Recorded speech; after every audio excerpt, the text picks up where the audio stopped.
Salut à toutes et bienvenue dans le nouvel épisode de Junko. Je suis Florence Verdière, je suis coach et je vous accompagne si vous souhaitez faire évoluer votre situation personnelle ou professionnelle, si vous sentez que vos doutes et vos questionnements vous empêchent d'avancer, si vous avez l'impression d'être coincé dans une situation sans trouver le moyen de l'améliorer, si vous sentez que c'est le moment pour vous de faire vos propres choix, de prendre vos propres décisions.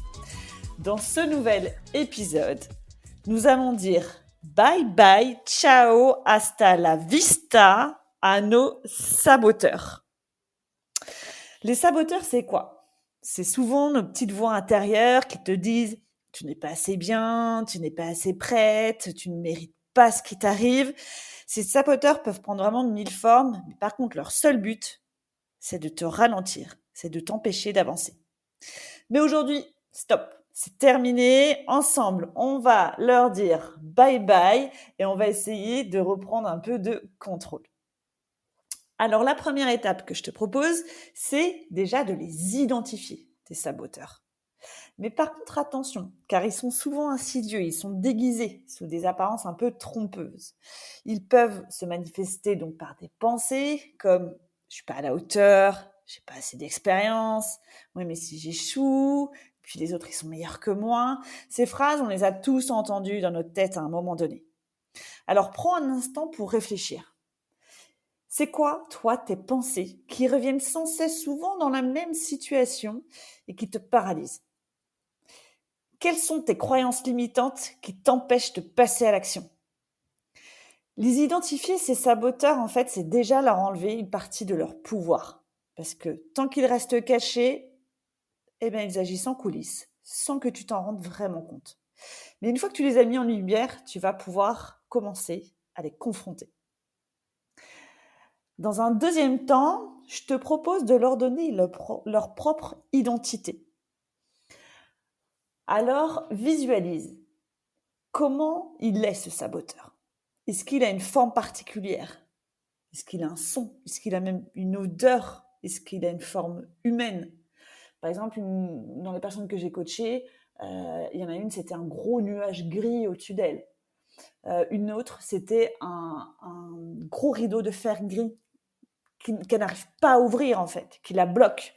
Une autre personne que j'ai coachée, en fait, elle me dit c'est un petit bonhomme. C'est un petit bonhomme tout noir. Puis elle dit en fait, c'est Mario Bros. C'est comme Mario Bros. Et elle l'a vraiment visualisé en Mario Bros. Moi, pour tout vous dire, mon saboteur, pour pouvoir, j'ai du mal des fois à visualiser. Moi, je lui ai donné un prénom. Alors, me demandez pas pourquoi, mais il s'appelle Jean-Michel. Donc, c'est venu comme ça pendant une séance dans laquelle je me faisais coacher. Moi, mon saboteur, il s'appelle Jean-Michel. Et du coup, ça permet de lui donner une identité. Une identité, du coup, ça me permet aussi de le détacher de moi, en fait. Parce que les saboteurs, ce n'est pas toi et tu n'es pas eux. Et en fait, finalement, tu vas commencer à quoi? À les mettre à distance. Dans la troisième étape, justement, je te propose de commencer à reprendre un peu le contrôle en les mettant à distance.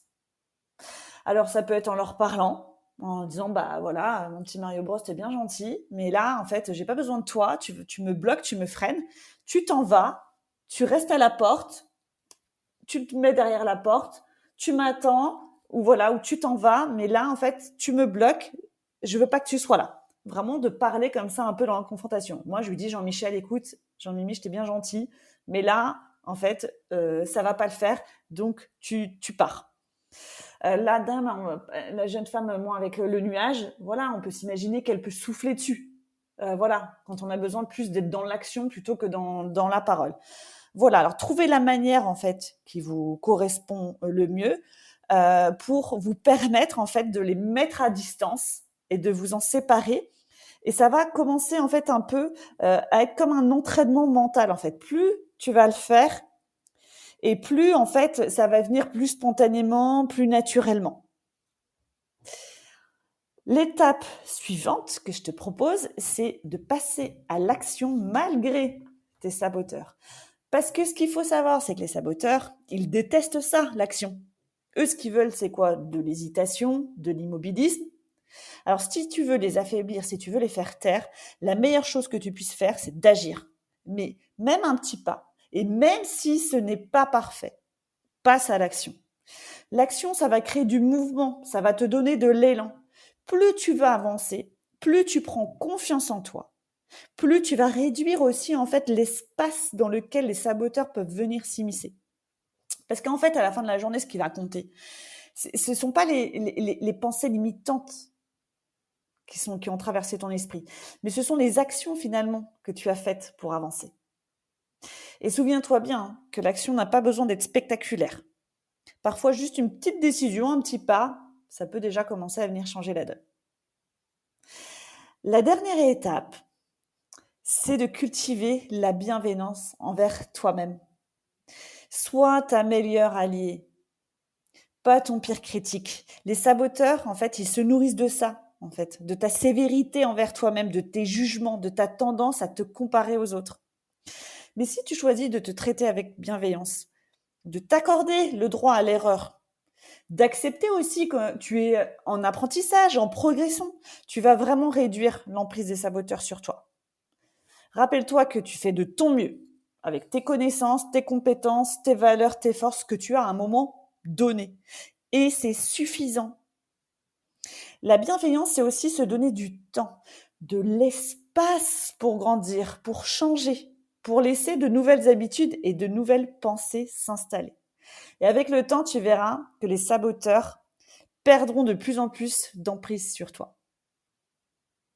Voilà, j'espère que cet épisode t'a donné des clés pour identifier et pour faire taire ces saboteurs qui te freinent. Tu as le pouvoir de les reconnaître, de les désamorcer et d'essayer de reprendre les rênes sur eux et sur ton parcours.